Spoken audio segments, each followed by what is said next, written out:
Hello! Hey! That's a new opening from now on.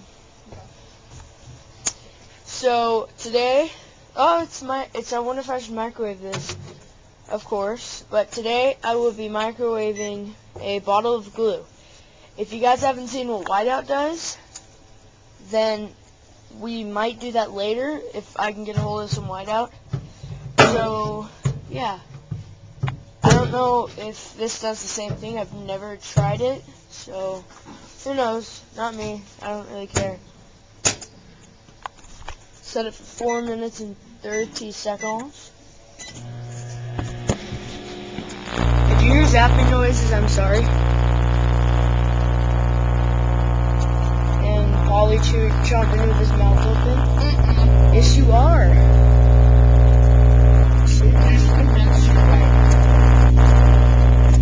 I can hear you right now, dude. I'm serious.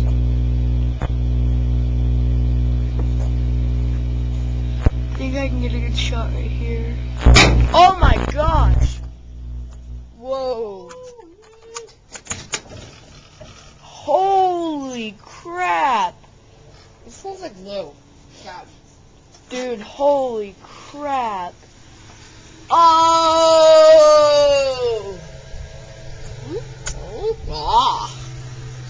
Dude, that is crazy. Oh my gosh. So I'm guessing, well, there's your problem. Dude! That's wrong. That's just not human nature. Not really glue nature either. I don't know where glue originated or orientated or whatever that originated. See, I was close. That was my first guess. See, I told you. And that was a pretty freaking awesome experiment. That was pretty tight right there, because, well, it exploded. What more can you say? It's pretty self-explanatory. If you have an empty microwave, again, you could try this. It's a freaking awesome experiment, so go ahead. Try this, but be safe. I'm not responsible for anything. Thank you for watching, comment, rate, subscribe. And you know what? This was a Grand Flex production.